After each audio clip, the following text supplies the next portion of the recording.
Hey guys, it's Pocky. I know it's been a while since I've made my last video, but I hope you guys have been well. So, I've been obsessed with Pokemon Unite ever since it came out in late July, and after reaching Master Tier on my main account, I thought I would start making some Unite videos to help other people learn and play the game and improve.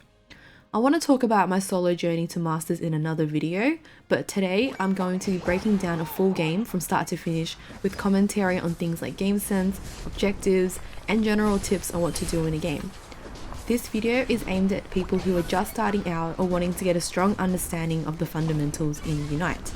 Please treat this video as a guide and don't forget to adapt it to your own needs and playstyle. Thank you for watching and let's get started. I've picked Cramorant as I really enjoy playing him, so I'll be playing him and I'll be going top path. I like to signal that to everybody and let them know. In terms of team comp, I guess the ideal scenario is always going to be 1 defender, 1 supporter and 3 damage dealers. However, that doesn't happen every single game, and I've been in many games where it hasn't been the case but we've still managed to win. Just looking at the specific team, we've got Greninja for the late game, Crustle for defender, Charizard is an all-rounder to balance the team out. We've also got a nice mix of Pokemon that don't evolve for early game as well, such as the Cramorant and the Zeraora. My only concern is if Greninja and Zeraora fight for jungle, but we'll see what happens. Ready, go!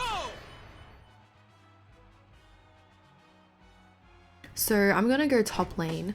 It looks like Zeraora is joining me up the top, which is fine. Notice that the Greninja went straight for the jungle and didn't attack our Pokemon. I think this is super important for experience, especially if we were Pokemon that were to evolve. Getting as much experience in the lanes early game is super important.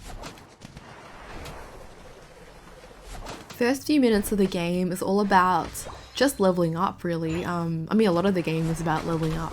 First few minutes, we're just trying to farm as much of the Pokemon in the lane. And there are Pokemon in the middle there that it's like the neutral territory, so that Corphish in the middle for example. It's always a bonus if you can try to score those, or the bees as well that pop up a little bit later. A general rule of thumb is to not overextend or go to score or take any fights that you're not supposed to. However, I found an exception to this rule is where you can do this if you have the advantage. So if you think about it, we're a Cramorant and a Zeraora in a lane against a Scorbunny and a Froakie. Scorbunny and Froakie are not really good early game, and they're only really strong once they've fully evolved, or even up to their second form. So really here, me and Zeraora have the advantage in terms of being able to win fights early game.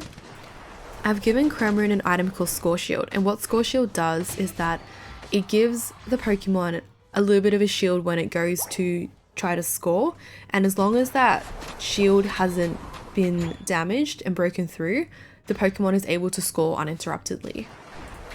Reasons like the ones I've just mentioned are ways that you can use your judgment to decide what you want to do in a game. So whether you need to play more passively or defensively, or whether you can be a bit more aggressive. Here, Zeraora and I are trying to poke and see whether we can score, whether we can kill them, and just try to push them in general. However, it's always really hard to push Pokemon that are in their goals because they get healed from it. So as you can see there, Zeraora just died.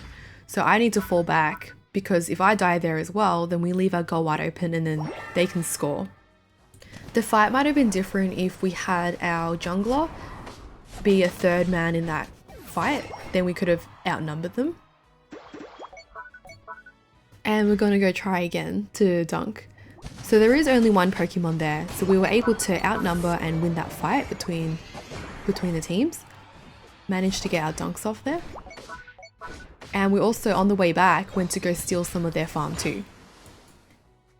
So at the 7-minute mark of every single game, you get Rotom spawning up in the top lane and Dreadnought spawning down the bottom.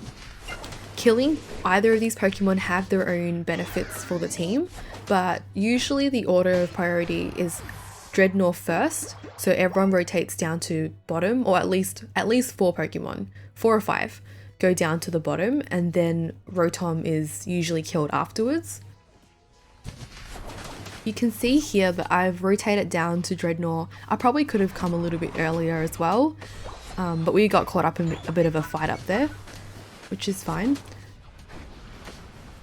So here you can try to kill the enemy first or try to zone them out while you get Dreadnought.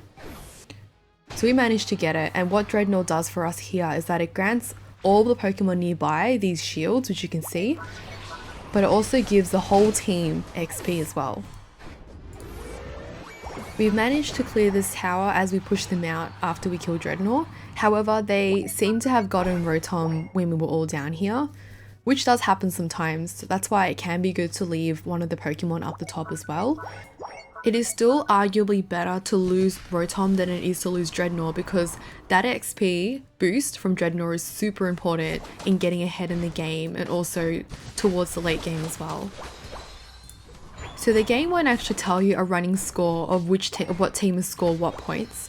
However, if you look at the map, you'll see that, for example, we just broke a tower and the enemy team only has 2 towers left, whereas we have 3. So there's a really good chance that we're actually in the lead.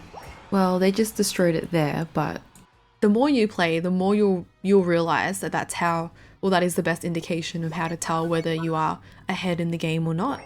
And the game will periodically announce whether you're in the lead or you're struggling as well.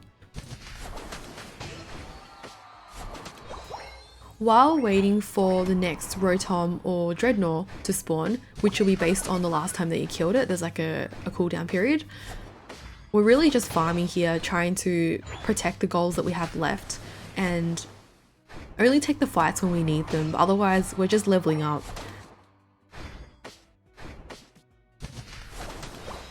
So on the map, there's a countdown for the Dread and Rotom appearing again. So you can see I'm heading down to Dreadnought a little bit earlier than I did last time.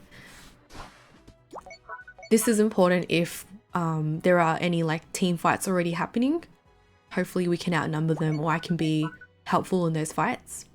So my team is pretty early here. We're just trying to kill it because there's quite a few of us. Hopefully before the enemy team shows up. The Snorlax almost stole it there, so you just got to be careful if you do start Dread early before killing the enemy team, that you're aware of any surprises like that. A good time to try to score, especially at the towers closer to the enemy base, is when the whole team is just want to fight like that and you're able to push to the next tower together. Those are the best times to try to do scores later on in the game, since the towers are so far away. I'm heading back up to the top lane because I noticed on the minimap that our team has secured Rotom. So when you get Rotom, you can see the arrows. Basically, Rotom is heading to the next tower that's available, or in this case, since all the towers are broken, it goes to the base.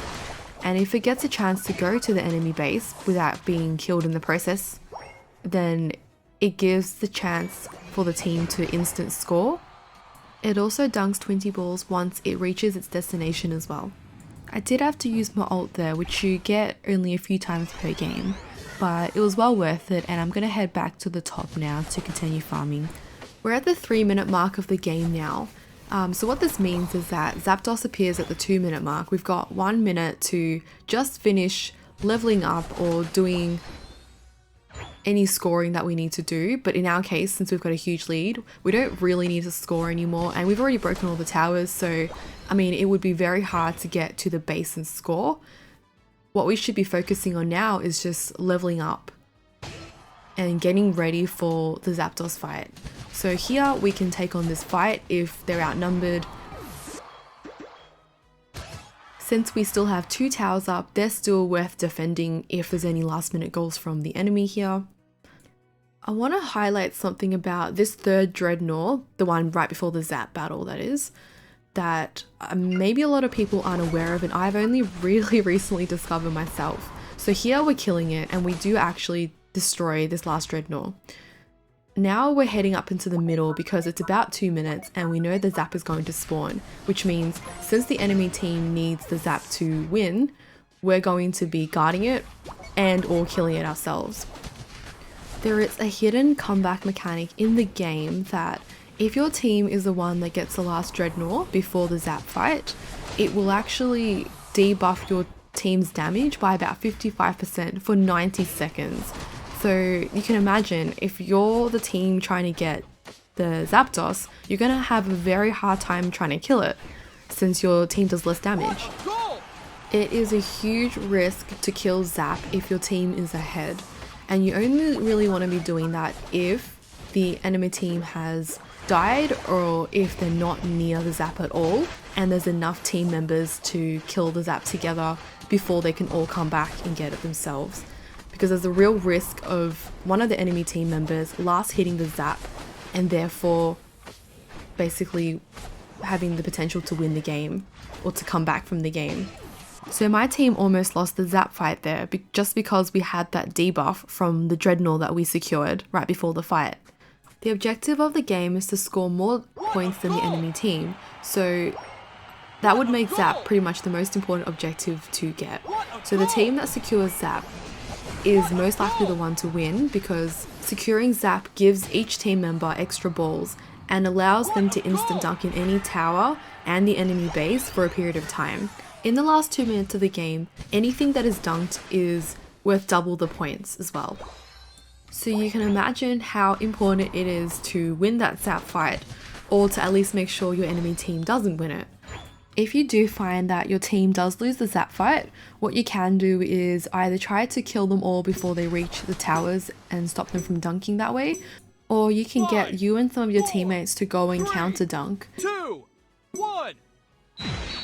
Time's up. You win. And that wraps up the breakdown of a full game.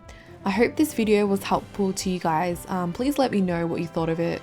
If you enjoyed the content, please don't forget to give me a like, comment and subscribe, and I will see you guys in my next video. Thank you for watching.